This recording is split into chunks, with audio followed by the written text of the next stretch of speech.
Hello everyone. Hello সবাইকে। আজকে আমাদের নবনূর হ্যালো। পডকাস্টের আজকে আমাদের নবনূর পডকাস্টের ৬০ তম পর্ব এবং আমাদের আজকের বিশেষ অতিথি হাসনাত সোহেব ভাই। আমরা ভাইয়ের মুখ থেকেই তার নিজের পরিচয় শুনে নিব। ভাই। যে কঠিন কাজ নিজের পরিচয় দেওয়া আরকি। জি। আমার পরিচয় হচ্ছে আমি লেখালেখি করার চেষ্টা করি। ফিকশন, পোয়েট্রি আর আমার পেশাগতভাবে আমি স্পোর্টস এ কাজ করি, স্পোর্টস জার্নালিস্ট হিসেবে। আর মিউজিক নিয়ে পড়াশোনা করতে ভালো লাগে। সিনেমা দেখতে ভালো লাগে, পড়তে ভালো লাগে। আমি সবকিছু জানার একটা প্রসেস এর মধ্যে থাকার চেষ্টা করি আরকি। আর আহ চর্চা বলতে হচ্ছে লেখার চেষ্টা করি। বিশেষ করে হচ্ছে কবিতা লিখি বা মাঝে মধ্যে হচ্ছে কিছু মেটা ফিকশন লেখার চেষ্টা করি। আর মিউজিক নিয়ে লেখার চেষ্টা করি। এই হচ্ছে পরিচয়। আচ্ছা, আপনি কবি, তারপরে হচ্ছে লেখক এবং স্পোর্টস জার্নালিস্ট আর সিনেমা দেখেন। আপনার পরিচয় একটু কি? তাও তো অনেক কিছু করেন ভাই। অনেক কিছু। হ্যাঁ। আচ্ছা, এজন্য মনে হয় আসলে কিছুই করি না। যেহেতু যে আসলে সবকিছু করে সে মনে হয় আসলে কিছুই করে না। আমি মনে হয় কিছুই করি না। চেষ্টা করি আরকি। মানে আসলে ৯ টা ৪টা ৯ টা বা ৯ টা ৫ টা চাকরি করার পরে খুব বেশি কিছু করার থাকে না। তারপরেও হচ্ছে যেটুক করা যায় আরকি এর ভিতরে। এই হচ্ছে হ্যাঁ, আমি ওইটাই বলতে নিচ্ছিলাম যে এই যে মানে এত কিছু করে লেখালেখি যে করবে সে শুধু লেখালেখির কাজটাই যদি তার হইতো, তাইলে মানে য অন্য কোনো 9 to 5 জব না করে তাইলে মনে হয় অনেক কিছু চেঞ্জ হয়ে যেত আরকি। কিন্তু লেখালেখি যার একটু ইচ্ছা, তার পেট চালানোর জন্য আবার হচ্ছে একটু চাকরিটাও করা লাগে।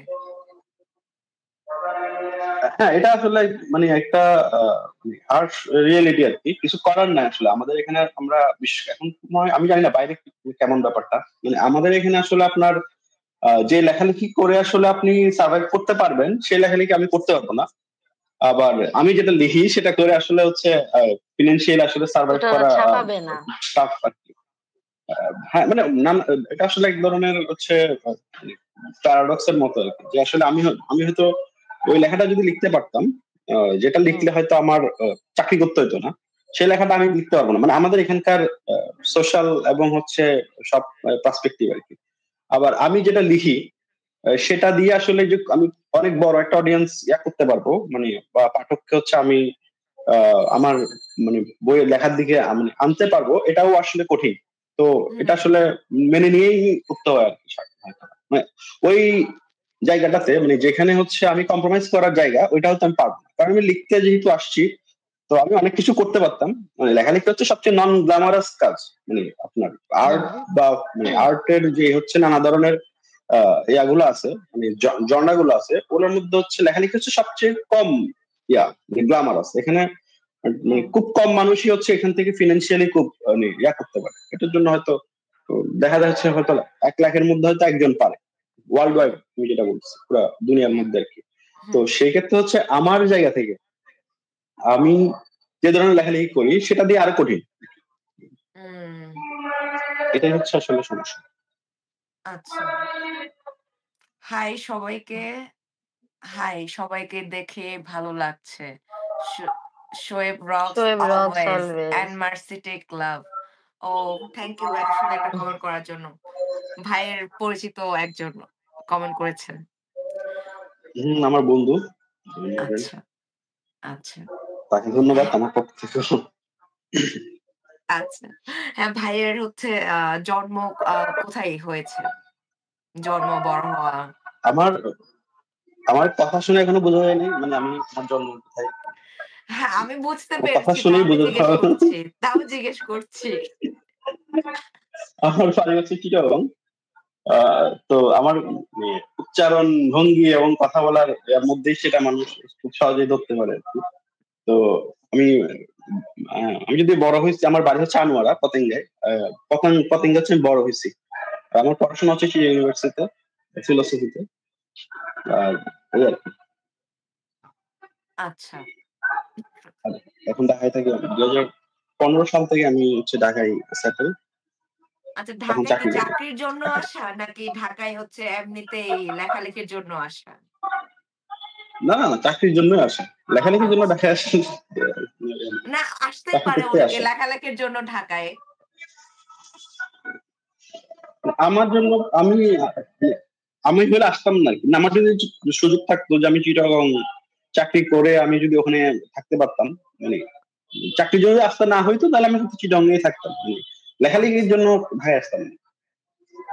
আচ্ছা, আচ্ছা। লেখালেখির জন্য তাইলে মানে চিটাগংই থেকে যেতেন। আর লেখালেখি করার জন্য তো ওখানে এনভায়রনমেন্ট টা অনেক সুন্দর। ওখানেই না আসলে ইন্সপিরেশন গুলা কাইন্ড অফ খুঁজে পাওয়া যায়। ঢাকা শহর তো একটা কি বলবো সিমেন্টের জঙ্গল। এখন না, আসলে চিটাগং অলমোস্ট সেম আরকি। আগে হুম, আমি যখন বড় মানে আমার বড় হওয়ার যে জায়গাটা ছিল, আমি বড় হইছি হচ্ছে পতেঙ্গায়। এই হুম, পতেঙ্গা হচ্ছে হুম, আমার পতেঙ্গা বিচ হচ্ছে আমার বাসা থেকে ছিল। আমি নানার বাসায় বড় হইছি। আমার নানার বাসা থেকে পতেঙ্গা সমুদ্র সৈকতে যাওয়ার জন্য ১০ মিনিটের বেশি লাগতো না। এবং হুম, তো আমি বড় হইছি ওই পরিবেশে। আমার স্কুল থেকে অলমোস্ট হচ্ছে সমুদ্র পাড় দেখা যায়। এবং এবং ও খুবই হচ্ছে একদম মফস্বল একটা এলাকা ছিল। হুম, কিন্তু এখন হচ্ছে এত মানে কনজাস্টেড, মানে ওখানে গার্মেন্টস থেকে শুরু করে সবকিছু চলে গেছে, মানে পৌঁছে গেছে। ওখানে আসলে এখন ওখানে ওই জায়গায় গেলেও আমি ওখানে নিঃশ্বাস নেওয়ার মতো আসলে খুব একটা পাই না আরকি। হয়তো সমুদ্র পাড়ে গেলে পাওয়া যায়, কিন্তু সমুদ্র পাড় গুলোও মনে হয় যে অনেক বেশি হচ্ছে এখন যান্ত্রিক আরকি। মানে হুম, আগের মতো হুম। আমরা মানে আমার বড় হওয়ার সময় যে সমুদ্রটা আমি দেখছি ওইটা এখন নাই আসলে। বা আমি পাই না। হয়তো এটা আমার সমস্যা হইতে পারে। মানে ওই ইয়াটা নাই আরকি। ওই ওই আগের ওই বিচটা ওই- নাই, ওইটা আমি মিস করি। স্ট্রাকচার গুলা নাই। এবং কিছু আমি বলবো পতেঙ্গা সমুদ্র মানুষগুলোও নাই। সৈকতের উপরে অনেক কিছু গেছে। অনেক ধরনের ঝড় গেছে। এটা অনেক ধরনের ফেজ দেখছে যদি লাস্ট ২৪-২৫ বছরের কথাই চিন্তা করি। হ্যাঁ, আমি এটা ভয়ানক এটা এটা আসলে পরিবর্তন আমার আসছে সাথে আকাশ আমার আমার পাতাল। আমার আমার বড় হওয়ার সাথেই হচ্ছে আসলে এটার আমি ইভলভটা দেখছি। ইভলভ বলবো না, এটা আসলে এক ধরনের ডিস্ট্রাকশনটা দেখছি। মানে এটা আস্তে আস্তে খারাপ হওয়ার দিকে গেছে। সব দিক দিয়ে মানুষের সামাজিক, পারিবারিক, মানে একদম পলিটিক্যাল সব দিক দিয়ে হচ্ছে একটা মানে ডিক্লাইনিং ব্যাপার ছিল। কিন্তু এখন গেলে আসলে আমার নিজের খারাপই লাগে। আসলে এত মানে আমি যেভাবে বড় হইছি বা এখন যে এরকম আছে, ২ টা জিনিস আমি মিলাইতে পারি না। তো ঢাকা চট্টগ্রাম এখন আসলে অলমোস্ট একই রকম। হয়তো ১৯-২০ থাকবে, কিন্তু কম বেশি একই রকম। আচ্ছা। হ্যাঁ, মানে এটা খুবই দুঃখজনক এবং আপনি এটা বুঝতেছেন, আমরা বুঝতে পারব না। আমরা ওই সময়ের পতেঙ্গা দেখি নাই। আর আমি দেখছি। আমার মনে নাই দেখলেও। আমি একবার গেছিলাম। আমার মনে আছে একটা কলেজ, কলেজ না সরি স্কুলের হচ্ছে যে একটা পিকনিকে গেছি। ওইটাই মনে আছে। আর মনে নাই। আমার তারপর মনে আছে। আমার ছবিও আছে সুন্দর। আমারও আছে ছবি। কিন্তু আচ্ছা ভাই, পরিবর্তনটা এখন গেলে ধরা হ্যাঁ, পড়ে আরকি এজন্যে। হ্যাঁ ভাই ২০১৫ তে আপনি ঢাকায় এসে তখন বললেন যে কাজের সূত্রে আসছেন। আপনি ১ম কাজ কি দিয়ে শুরু করলেন? কোন সেক্টরে? আমি জার্নালিজমে ছিলাম। আমি ১ম এ আসছিলাম হচ্ছে একটা ফিচারের কাজ করার জন্য বেসিক্যালি। তো কিন্তু হুম, আমি চিটাগং এ থাকতে কিন্তু আমি স্পোর্টস এ কাজ করতাম। আমি যে ওখানে যে পত্রিকায় কাজ করতাম ওখানে আমি স্পোর্টস এর নিউজও করতাম। পরে কিন্তু আমি হুম, যখন জার্নালিজমে আসি, আমি তো জার্নালিজম স্টুডেন্ট না। আমি হুম, ফিলোসফি স্টুডেন্ট। তো আমি যখন জার্নালিজমে আসি তখন থেকে আমার আ ইয়াটা ছিল হচ্ছে আমি স্পোর্টস জার্নালিজমই করব। কিন্তু ঢাকায় যখন আসলাম তখন হচ্ছে ঢাকায় চিটাগং আসলে জার্নালিজম পেশার জন্য চিটাগং মোটেও হচ্ছে হেলথি না। সব দিক হুম। দিয়ে মিলে। মানে জার্নালিজম পেশায় থাকতে হলে আসলে ঢাকাটাই প্রেফার করে আরকি সবাই, এবং ওইটাই আসলে। তো আমি আসলাম, এসে আমি কিছুদিন টিচারে কাজ করছি ৬-৭ মাস। এরপর আমি একটা জায়গায় মুভ করলাম হচ্ছে স্পোর্টস এ। তারপর থেকে স্পোর্টস এ কাজ করে যাচ্ছি। অলমোস্ট বলা যায় হচ্ছে আমি ২০১৬ সাল থেকে হচ্ছে স্পোর্টস এ হচ্ছে একেবারে আ ই আর অন্য কোনো মাঝখানে হচ্ছে ১ বছর যখন আমি আ একটা পত্রিকায় কাজ করতাম, বণিক বার্তা। আপনারা হুম, হুম, হয়তো হুম। হুম, চেনেন। তো বণিক বার্তায় কাজ করার সময় হচ্ছে করোনার সময় হচ্ছে স্পোর্টস পাতা বন্ধ হয়ে যায়। তখন ১ হ্যাঁ, বছর হুম, হচ্ছে আমি করোনা বিশ্ব নামে একটা পাতা করছি। তখন আসলে স্পোর্টস এ কাজ করার স্কোপ ছিল না। স্পোর্টস পাতাই বন্ধ হয়ে গেছে। তো হুম। পরে আমি আবার সুযোগ পেয়ে স্পোর্টস এ মুভ করে এখন আবার স্পোর্টস এ আছি আরকি। মাঝখানে হয়তো আমি এই ৭-৮ মাস ১ বছরের মতো স্পোর্টস এ ছিলাম। আচ্ছা, আচ্ছা। আচ্ছা। এই হচ্ছে আমার কিন্তু চাকরির ধারাবাহিক। মানে আপনি যে ফিলসফি থেকে চিন্তা করলেন জার্নালিজমে যাবেন, হ্যাঁ? তো স্পোর্টস এই কেন ফাইনালি এসে মানে স্থির হলেন? মানে অনেকগুলা জিনিস ফাইনালি তো না, ছিল স্পোর্টস টা আসলে। আমার শুরু থেকেই ছিল। স্পোর্টসটা আমার শুরু থেকেই ছিল এইজন্য যে আমি আসলে স্পোর্টস খুব দেখতে স্পোর্টস মানে স্পোর্টস পড়তে মানে হুম, দেখতে এবং হচ্ছে নিজে খেলতে তিনটাই আমার খুব সবসময়ই পছন্দের ছিল আর কি। একদম স্কুল থেকে স্কুলে খেলতাম, স্কুল ক্রিকেট খেলছি।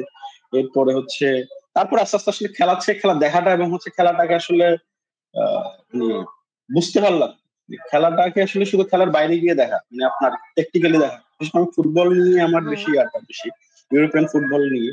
তো সেক্ষেত্রে খেলাটাকে আসলে খেলার বাইরে গিয়ে দেখা, টেকনিক্যালি দেখা, শুধু গোল বা হচ্ছে শুধু গোল হচ্ছে কিংবা হচ্ছে শুধু রেজাল্ট দেখার জন্য না।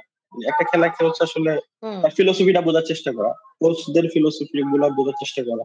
ওই জায়গাগুলো থেকে আসলে আমার মনে হয় আস্তে আস্তে মনে হলো যে এই জায়গাটা হয়তো আমার জন্য প্রফেশন এবং প্যাশন দুটাকে হচ্ছে একটা জায়গায় আনতে পারে আর কি। তো ওই জায়গা থেকে হচ্ছে আসলে স্পোর্টস জার্নালিজমে হচ্ছে আমার আহ আগ্রহটা তৈরি হয়। কারণ আমি খেলতে চাইছিলাম কিন্তু অত ভালো প্লেয়ার কখনোই ছিলাম না।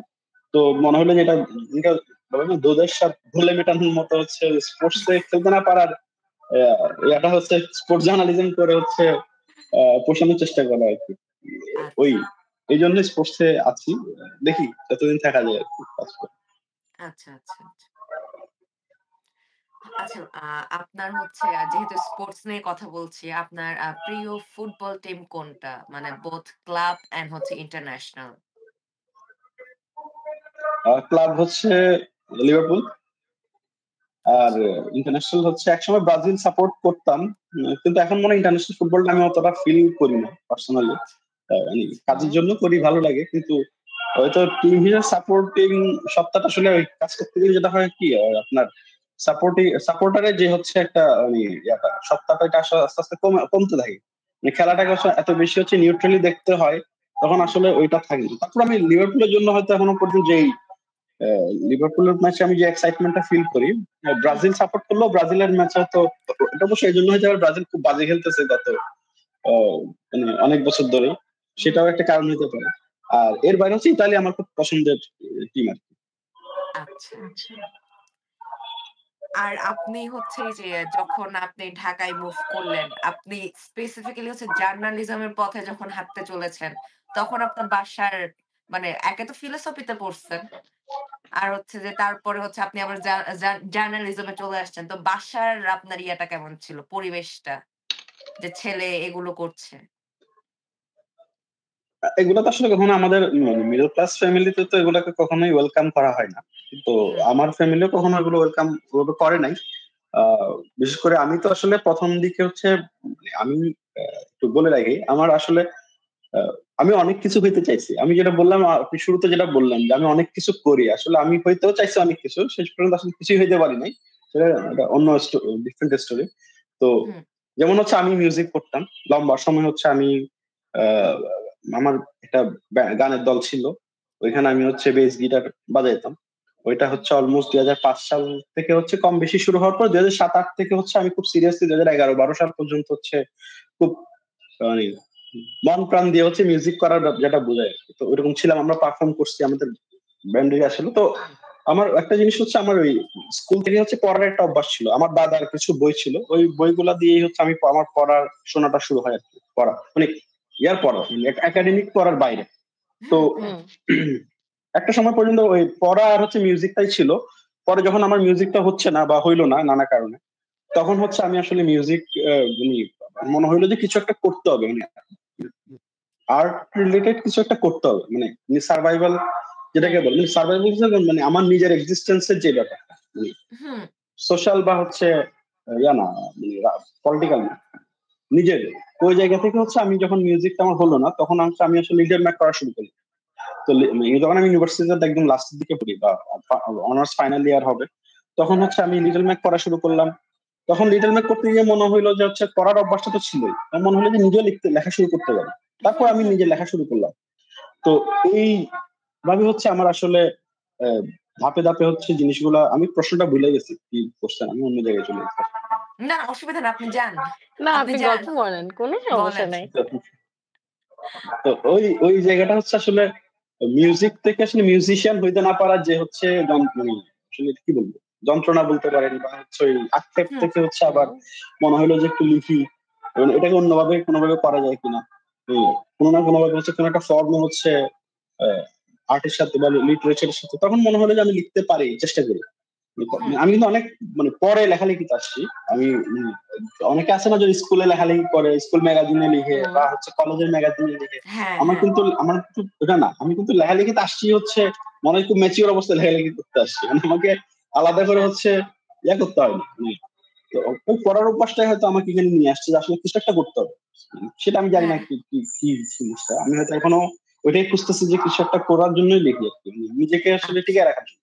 তো এটা আসলে একেবারেই হচ্ছে ব্যক্তি নিজের সেলফ এর সাথে নিজের যে ফাইট, ওইখান থেকে হ্যাঁ, আসলে হুম, লেখালেখি। এমন না যে হচ্ছে আমার কিছু প্রমাণ করতে হবে, কাউরে আমার দেখাইতে হবে বা হুম।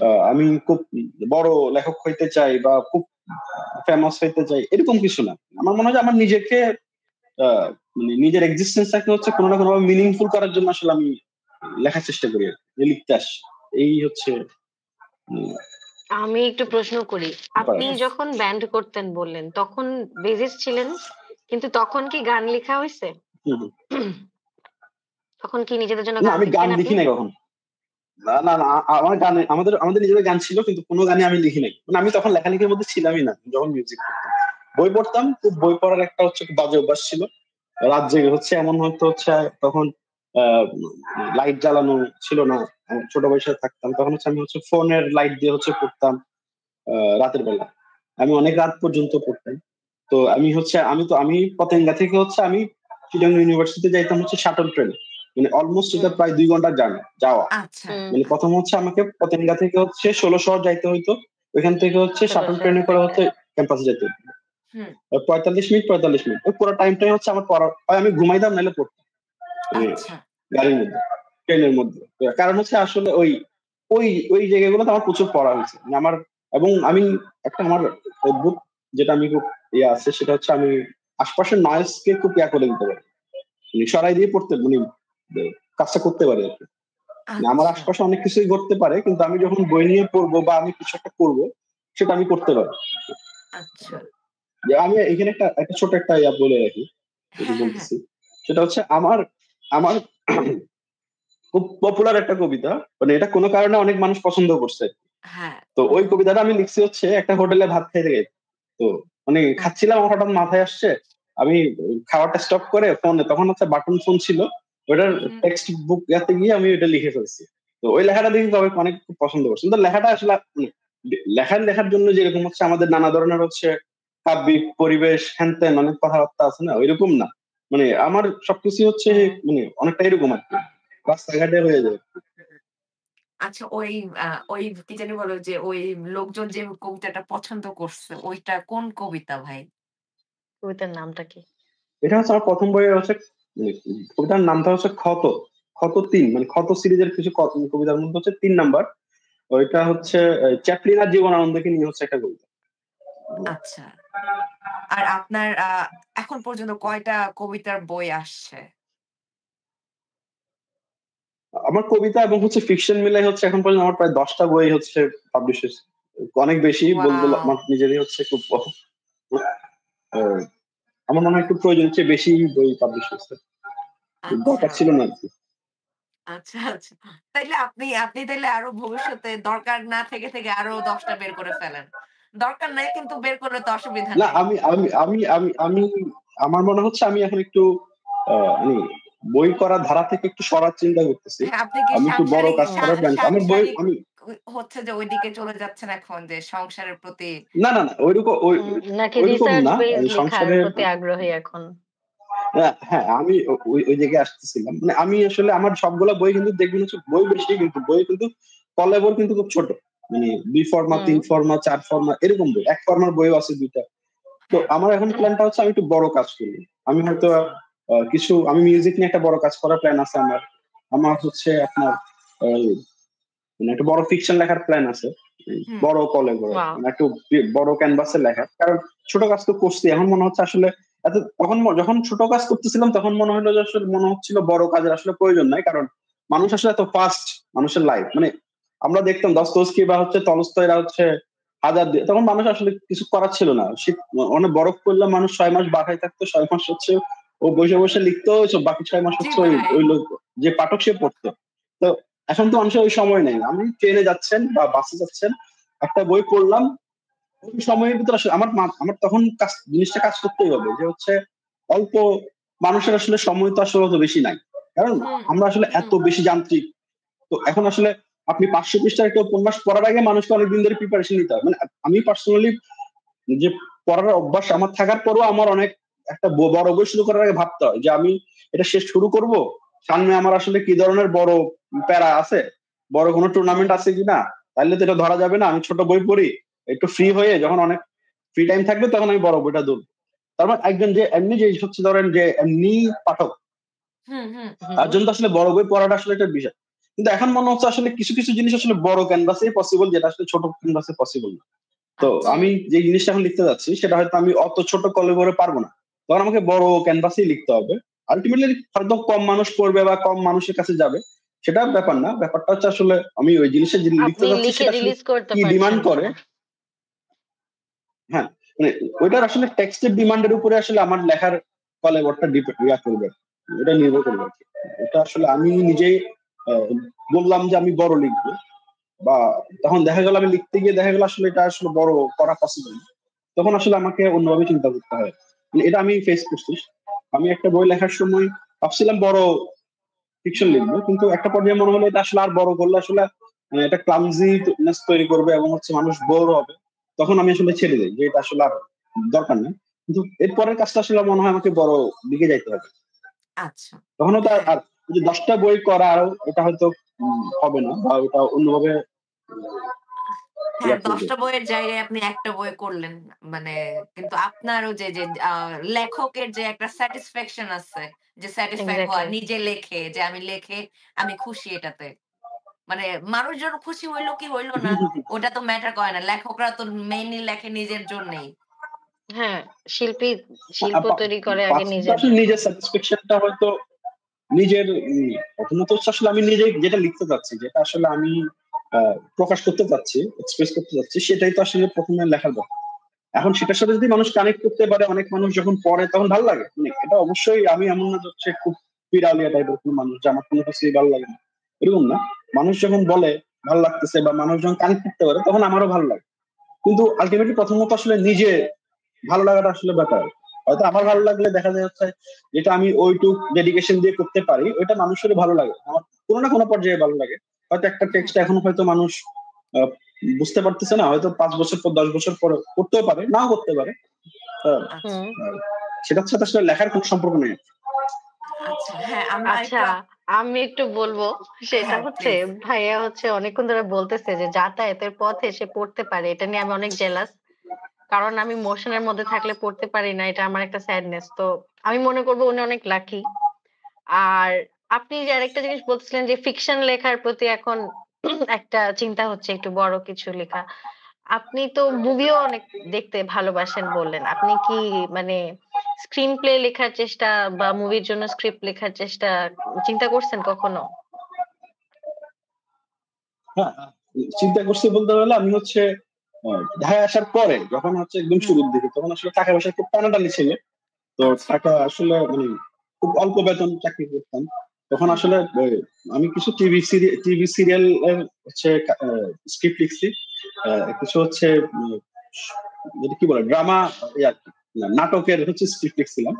এখন হ্যাঁ, আমি হ্যাঁ। একটা স্ক্রিপ্টে কাজ করতেছি, যেটা বেসিক্যালি হচ্ছে আমার বইয়েরই হচ্ছে একটা স্ক্রিপ্ট। এটা আহ, তো, উম, আমার যিনি হচ্ছে আমি যার সাথে কাজ করতেছি তার সাথে একজনের সাথে মিলে আমরা হচ্ছে একটা স্ক্রিপ্ট দাঁড় করানোর চেষ্টা করতেছি আর কি। সেটা ওই আচ্ছা, শেফালি কি জানের হচ্ছে একটা স্ক্রিপ্ট করার একটা কাজ চলতেছে। ওটা হয়তো সামনে আমি জানি না পারবো কিনা, আমি যেভাবে ভাবতেছি অনেকদিন হুম, ধরেই চেষ্টা করতেছি, কাটা ছেঁড়ার হুম, মধ্যে আছি। তো হুম। ওইটা একটা প্ল্যান আছে কাজ করার, হয়তো কিন্তু ওইভাবে না যে হচ্ছে আসলে একটু স্ক্রিপ্ট লিখবো এরকম না, হয়তো নিজের ভালো লাগলে কখনো মনে হইলো যে এটা নিয়ে লিখি, বা কারোর সাথে যার সাথে কাজ চিন্তা করতেছি তার সাথে আমার আইডিয়া গুলা খুব মিলে যাচ্ছে, দেখে হচ্ছে আমি আচ্ছা, কাজটা আচ্ছা। শুরু করছি আর কি। আচ্ছা, আচ্ছা। আমি মজার যেটা ইন্টারেস্টিং প্রজেক্ট হ্যাঁ, আমি যেটা তাহলে জিজ্ঞেস আপনাদের। করতে যে প্রশ্নটা করতে চাইছিলাম আরকি, এই যে আপনি বললেন যে ২০১১-১২ সালের দিকে আপনাদের ব্যান্ড ছিল। একটা ব্যান্ড ছিল আর আপনি মানে বেস বাজাতেন। আপনি মানে ওই ব্যান্ডটা ভাঙলো কেন? আর আপনি কি এখনো বেস বাজান? না, এখন আমি বেস বাজাই না। আমার বাসায় গিটার আছে যদিও, কিন্তু আমি অনেকদিন ধরে না, অলমোস্ট আমি মানে মিউজিক ছাড়ার ব্যাপারটা ছিল কি, মিউজিকটা আসলে অনেক মানে খাই নাই না খাই মিউজিক করার মতো ব্যাপার ছিল না। মানে খুব স্ট্রাগলিং একটা পিরিয়ডের ভিতরে সামনে মিউজিকের জার্নিটা ছিল। তো পরে হচ্ছে আসলে মানে মফস্বল থেকে ব্যান্ড একটা দল বা একটা গ্রুপ উঠে আসার পেছনে যে ক্রাইসিস গুলা বেসিক্যালি কাজ করে, সেগুলো হচ্ছে আসলে মানে আপনি আসলে দলের জন্য কাজ করেন বেসিক্যালি, কিন্তু দলটা যখন ভেঙে যায়, তো আমারও দোষ মানে ফল্ট থাকতে পারে বা আরেকজনের দোষ থাকতে পারে। তো যেটা হয় কি, পাল্টা পাল্টে দোষাদোষি চলে, দোষারোপের ব্যাপার চলে। কেউ বলে যে ওর ওর জন্য ভাঙছে। তো আমাদের ম্যান বাগার বেসিক্যালি যেটা ছিল, যে আমাদের যে ভোকাল ছিল, মানে সে আমাদের জন্য খুবই হচ্ছে অপরিহার্য ছিল। মানে তাকে ছাড়া আমাদের ব্যান্ড কোনোভাবেই হচ্ছে আমরা ভাবতে পারতাম না আরকি। তো সে খুব ক্লাসিক্যালি ট্রেইন সিঙ্গার ছিল এবং সে এখনো যথেষ্ট অনেক বড় মিউজিশিয়ান। তো তো সে যখন ঢাকায় চলে আসে, তার সে হচ্ছে ঢাকা ওই কি বলে মিউজিক কলেজে হচ্ছে সে পড়ার জন্য চলে আসে। তো প্রথম আচ্ছা ধাক্কাটা লাগে হচ্ছে ওই জায়গায়। তো সে আচ্ছা চলে আসার পরে তার রিপ্লেসমেন্ট আমাদের কাছে ছিল না। তারপরে নিজেদের ভিতরে কিছু হচ্ছে ছোটখাটো ক্ল্যাশ ছিল। তো সব আসলে একসাথে হয়ে যাওয়ার পরে 2011 সালের শেষের দিকে হচ্ছে ব্যান্ড আমরা ভেঙে দেই। কিন্তু এটা কিন্তু 2008 সাল থেকে হচ্ছে একেবারে আমরা পারফর্মের মধ্যে ছিলাম। আমরা প্রোগ্রাম করছি চিটাগাং ইউনিভার্সিটিতে, আমরা চিটাগাং এ বেশ কয়েকটা প্রোগ্রাম করছি, নিজেদের গান করছি, নিজেদের গান আমাদের রেডি করা ছিল এবং আমরা খুব ওই সময় খুব একটা ভালো ইয়ার মধ্যে ছিলাম আর কি, রাইজিং একটা ব্যাপার ছিল আর কি। তো কি নাম সেটা ছিল ভেঙে আপনাদের যাওয়ার পরে ব্যান্ডের, আসলে যদি আমার একটু মনে হলো যে বলতেন? আমি আসলে হচ্ছে ছাড়পত্র। ছাড়পত্র, আচ্ছা সুন্দর। তো ওইটা সুকান্তের কবিতা দেখে নেওয়া ছিল ওই নামটা। তো আমাদের জনরা কি ছিল? ওইটা নিয়ে আমরা মোটামুটি আমরা বেসিক্যালি সাইকেডেলিক রক আচ্ছা করতাম। আচ্ছা আমাদের নিজেদের গানগুলো ছিল, কাভার গুলো করতাম হচ্ছে। এর আগে আমাদের একটা ট্রাই ছিল হচ্ছে, এটা আসলে একেবারে অ্যামেচারিস্ট ট্রাই, ট্রাইও হ্যাঁ বলা যায় না, মানে না জেনে করা আর কি। তো ওইটাতে আমরা হচ্ছে অনেক বেশি হেভি মেটাল গান টান করার প্ল্যান ছিল আমাদের, যে হচ্ছে অনেক রক মিউজিক করবো। তখন আমরা সিস্টেম অফ ডাউনের হচ্ছে টক্সিডি কভার করার চেষ্টা করছি হ্যাঁ ওই হ্যাঁ হ্যাঁ সময়টাতে, কিন্তু ওগুলো আসলে শেষ পর্যন্ত হয়নি। হ্যাঁ, মানে ওই তো সময় থেকে আপনারা চেষ্টা করছেন এখন পর্যন্ত, মানে আমাদের আশেপাশে যারা করতেছে খুব একটা মানে যে সুযোগ সুবিধা পাচ্ছে তাও কিন্তু না আসলে। আমার কাছে তো মনে হয় মিউজিকটা আসলে আর্টিস্ট আমাদের আসলে এখানে যে আমার মনে হয় যে সেক্টরেই যাক, মানে খুব একটা সুবিধা আমাদের এই বাংলাদেশের বাস্তবতায় নাই। হুম, প্লিজ সরি, আমি কথা ইন্টারাপ্ট করছি, বলেন। ক- না আপনার কথার সাথে আমি একমত। আসলে এখানে আসলে আর্ট লিটারেচার, আর্টে যে কোনো ফর্মে কাজ করে সার্ভাইভ করাটা একটু টাফ, একটু না বেশ টাফ। মানে আসলে অনেক ধরনের ফাইট করতে হয় আর কি। তো সেই জায়গা থেকে আসলে এটা আসলে খুব টাফ জার্নি আর কি। আমি বলি হচ্ছে আসলে এখানে মানে আর্ট লিটারেচার করাটা আসলে একটা মিরাকলের মতো। মানে কেউ যে করতেছে, কেন করতেছে, কিসের জন্য করতেছে আমি জানি না। মানে আমার কাছে খুব অবাক লাগে, আমি নিজেকে নিয়ে বলতেছি। কারণ আসলে এখানে তো আসলে আপনার কোনো কিছু নাই। হুম, আপনি ধরেন পাঠক চিন্তা করেন, পাঠক যে খুব বেশি, ধরেন আমাদের এখানে 300 কপি বই আমরা বের করি, পাবলিশ করি। মানে 300 কপি বই অনেকে করে না পাবলিশারই, হুম, কিন্তু মোটামুটি ধরেন আমার বই 300 কপি বই বের হয়। তো 300 কপি বই বের হওয়ার পরে 300 কপি বই বিক্রি করাটা অনেক টাফ। মানে হুম, আপনার 300 কপি বই বিক্রি হচ্ছে মানে এই বাজারে আপনি অনেক বড় মানে পপুলার রাইটার, হুম আপনাকে হচ্ছে হুম, ধরা হবে। তো কিন্তু সেটাও অনেক টাফ। কারণ হচ্ছে আমাদের আসলে মানে জিনিসটা আসলে মানে কানেক্টিভিটি গুলো নাই আমাদের। আসলে এগুলো তো আসলে শুধু আমি লিখবো আর একজন পড়বে তা তো না, এটা তো আসলে একটা সিস্টেমের ব্যাপার। মানে একটা সিস্টেমের ভিতর দিয়ে পাঠক তৈরি হয়, একটা সিস্টেমের ভিতর দিয়ে হচ্ছে লেখক তৈরি হয়। তো ওই সিস্টেমটা আমাদের এখানে আসলে হুম, কোনোভাবে গ্রোই করেনি। এবং হুম, আমি বলবো হচ্ছে লাস্ট 15 বছর যে রেজিমে আমরা ছিলাম, ওইখানে আরো টাফ হুম ছিল। মানে আপনার মানে ওই জায়গাগুলো সিস্টেম গুলো আসলে এডুকেশন সিস্টেম থেকে সিস্টেম গুলো এত বেশি হচ্ছে কলাপস মানে ইয়া করে রাখা হুম হয়েছে, মানে অনেক হ্যাঁ। বেশি হচ্ছে। তো সেই জায়গাগুলোতে আসলে আমাদের ওই ইয়াটা ছিলই না। মানে তো আমি ওইদিকে আর না যাই। না, ওদিকে আমরা গেলে নিজেদের কোনো কালচারাল সমস্যা নাই। প্র্যাকটিসেস থেকে সরে আসছি। সোজা কথা, আমাদের নিজেদের কালচারাল হ্যাঁ, যে প্র্যাকটিস গুলা আমাদেরকে মানুষ বানায়। আমাদের ঘরে ঘরে আগে যেরকম আমরা আর্টের কোনো না কোনো ফর্মের চর্চা দেখতাম, সেটা কিন্তু হুম, গ্র্যাজুয়ালি বন্ধ হয়ে গেছে। অনেক কমে গেছে। সেটা হ্যাঁ, সেটা ঘরে এই যে বললো এ- না এটা যে এ- একটা বাচ্চা এখন কোন স্কুলে পাওয়া যায় যে দেয়াল পত্রিকায় আসলে লিখতেছে? স্কুলে কি দেয়াল পত্রিকার চলগুলো আছে আদৌ এডুকেশন সিস্টেমে? বা ছবি না, আঁকাটা আমরা আমরা আমরা তো আসলে কিভাবে একটা নেওয়া হচ্ছে? এগুলোও তো আলোচনায় না, আসে না। আপনার যখন হচ্ছে এক ধরনের হচ্ছে এটা আসলে যেটা হয় কি আপনার আমরা তো এক ধরনের কর্তৃত্ববাদী হচ্ছে ব্যাপারের মধ্যে ছিলাম, একটা হুম, বলয়ের মধ্যে ছিলাম, তো ওই জায়গাতে আপনার হচ্ছে আস্তে আস্তে হচ্ছে কি সবকিছু হচ্ছে একটা পর্যায়ে গিয়ে স্থবির হয়ে পড়ে, কোনো কিছু হুম, আর চলে না। হুম, হুম, তখন আসলে আপনাকে হচ্ছে নিজের উইল দিয়ে কাজ করতে হয়, আপনার ইচ্ছা আছে দেখে আপনি করতেছেন। হুম, ধরেন হুম, আপনি একটা এক্সাম্পল বলি, আপনি একটা হচ্ছে রিল বানাইলেন, আমি রিল বলতেছি এই জন্য যে সবচেয়ে হুম, ইজি এখন এই মুহূর্তে সবচেয়ে কমিউনিকেটিভ হচ্ছে ওয়ে হচ্ছে যদি আমি ধরি রিল, বা হচ্ছে হুম, একটা মিম বানাইলেন। হুম, জি। সেটা যদি আপনি এখন সেটা আপনি আপনার মিডিয়াটা হচ্ছে ফেসবুক বা হচ্ছে ইউটিউব, কথার কথা, বা ইনস্টাগ্রাম বা টুইটারে, তো হুম, আপনি দিলেন। এখন আপনার কাছে জিনিসটা আপনার এখানে ফিডব্যাকটা হচ্ছে পাঠকের আপনার যে দেখবে অডিয়েন্সের রেসপন্স। তো হুম, রেসপন্সটা যদি আপনি হচ্ছে না পাইতে থাকেন, ধরেন আপনার একটা বই বের করলেন, বই বছর শেষে দেখা গেল হচ্ছে 50 কপি বই বিক্রি হয়েছে, তাহলে আপনি তো খুব অবভিয়াসলি আপনি খুব হয়ে যাবেন, হতাশ হয়ে পড়বেন যে আসলে কেউ তো পড়তেছে না। হুম, হুম, এটা তো লেখকের জন্য হতাশা। ধরেন হইতে পারে খুব ভালো বই, আমি বইয়ের মানের দিকে যাচ্ছি না, আমি বলতেছি হচ্ছে হুম, একটা বই যখন বেরোচ্ছে সেই বইয়ের যদি আসলে আপনার 50, 70, 100, 150 অডিয়েন্স যদি না বাড়ে বা আপনার যদি অডিয়েন্স না আসে, এবং দিনের পর হুম, দিন যদি আপনি একই সিনারিওর মধ্যে থাকেন, একই একটা ইয়ার মধ্যে থাকেন, সিস্টেমের মধ্যে থাকেন, তাহলে কিন্তু আপনি আস্তে আস্তে আস্তে হচ্ছে আপনি হতাশ হয়ে পড়বেন। এবং আমি দেখছি প্রচুর লেখক আমাদের সময়ে বা আমাদের আগে, যারা হয়তো অনেক ভালো লেখা শুরু করছে, কোনো না কোনো ভাবে হুম, ফ্রাস্ট্রেটেড হয়ে অনেকে হচ্ছে দেখা গেল ট্র্যাক চেঞ্জ করলো, অনেকে হয়তো চলে গেল। তো আবার খুব অল্প অল্প মানুষই থাকে যারা আসলে লং রানে আসলে টিকে থাকতে পারে। এখন সেক্ষেত্রে হয়তো একটা হইতে পারে হচ্ছে না, আমার পাঠক যাই আসুক যাই করুক সেটা আমি ভাববো না, আমি শুধু আমার লেখাটাই লিখবো, সে লেখাটা আমাকে যেখানেই নিয়ে যাবে যাবে, সেটা যদি আপনি ভাবতে পারেন সবচেয়ে ভালো। হুম, আর কেউ কেউ হয়তো বাই চান্স কিছু পাঠক পাওয়া যায়, আহ, তো সে হয়তো ওই পাঠক গুলাই তাকে মোটিভেট করতে থাকে, তাকে হচ্ছে কোনো না কোনো ভাবে হচ্ছে একটা জায়গায় একটা একটা পপুলারিটি বা একটা সার্ভ করতে থাকে, কোনো না কোনো ভাবে তার পারপাস সার্ভ করে। তখন হয়তো সে ওই পাঠকের জন্য লিখছে, যে পাঠকেই তাকে আরেকটা পাঠকের কাছে পৌঁছায় দিচ্ছে, সেটা হইতে পারে। এটা আসলে অনেক হুম। ভাবে হচ্ছে কাজ করে। আচ্ছা। আর আমি যে প্রশ্নটা করতে চাচ্ছিলাম মানে হ্যাঁ, অনেক প্রশ্ন করতেছি আপনাকে। যে অনেক কিছু জানতে চাই আপনাকে নিয়ে। হ্যাঁ, তো আপনার যেহেতু মানে লেখালেখির চর্চা তো আসলে মানে লেখালেখি তো একটা চর্চার ব্যাপার। তো এই যে 9 to 5 এই জব করে আপনার মানে লেখালেখির সময়টা কখন আপনি বের করেন? এটা কি রাতে করতেছেন বা মানে প্রসেসটা কি? হ্যাঁ, আমি এবার বলি আমার প্রসেস বলতে কোনো প্রসেস নেই আচ্ছা। প্রথমত। ধরেন আমার লাস্ট বইটা বের হয়েছে, ওইটা হচ্ছে আমি প্রতিদিন হচ্ছে ওই সময় হচ্ছে আমার ওজন খুব বেড়ে গেছিল। তখন হ্যাঁ। হচ্ছে আসলে আমার ওজন কমানোর জন্য হচ্ছে আমি হাঁটা শুরু করছিলাম। ওই হাঁটতে গিয়ে আমার মনে হলো যে হাঁটার সময়টা আসলে আমি লিখি। তো ওইটা লিখতে লিখতে আমি আহ, 30 দিন হাঁটছি, 30 দিন সরি 2 মাসের মতো হাঁটার পরে আমি দেখা গেল হচ্ছে আমি টেক্সট লিখলাম হচ্ছে 50টার মতো। আহ, তখন ওখান থেকে পর আমি আবার এডিট করে সিলেকশন করে হচ্ছে 40টা।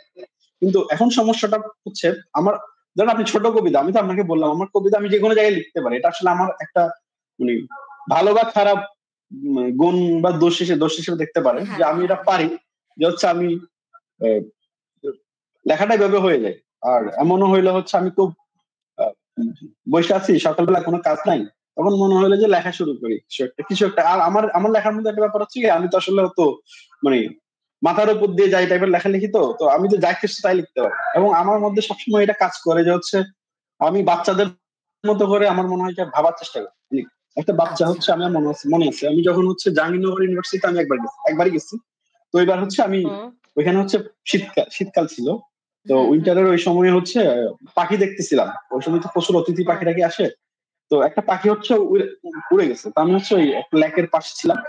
তো একটা বাচ্চা ছেলে আমার পাশে দাঁড়ায় ছিল, বাচ্চা ছেলে বা মেয়ে, সে বললো হচ্ছে ওর বাবাকে বলতেছে যে বাবা আমার মনে হচ্ছে একটা বাঘ উড়ে গেছে। তো আমার কাছে মনে হইলো যে হচ্ছে এটা একটা বাচ্চা চিন্তা করতে পারে হচ্ছে আকাশে একটা বাঘ উড়ে যেতে পারে, যে পাখি উড়ে যাওয়ার পর তার মনে হচ্ছে একটা বাঘ উড়ে গেছে। তো তখন আমার মনে হলো যে আমি বাচ্চাটার মতো করে ভেবে কিছু একটা লিখবো। তখন আমি হচ্ছে শেফালিকে জানাটা হচ্ছে তখন লেখা শুরু করি যে ওই বাচ্চাটার ওই একটা মানে তার ওই কথাটাই হচ্ছে আমাকে অনেক বেশি ইন্সপায়ার করছে যে ও যদি এভাবে ভাবতে আচ্ছা। পারে, ওই ভাবনাটা আমি হচ্ছে আমার চিন্তার মধ্যে যদি আনতে পারি এবং কোনো ধরনের ফিল্টার ছাড়া মানে হুম, এডিট না করে যদি লিখতে পারি, হুম, দেন হুম, লেখাটা আসলে কোথায় নিয়ে যাওয়া যায়। তো ওই হুম, জায়গা থেকে হচ্ছে আমি লেখার চেষ্টা করি। কিন্তু এখন লিখতে গেলে যেটা হচ্ছে মানে আমার পরবর্তী যে কাজগুলো করব ওইগুলো আসলে এভাবে পসিবল না। যেটা বলছিলাম বড় কাজ করতে গেলে আসলে আসলে ওই স্থিরতা দরকার, টাইম দরকার, বসা দরকার এবং হচ্ছে বসে আসলে অনেক কিছু নিয়ে লেখাটা দরকার।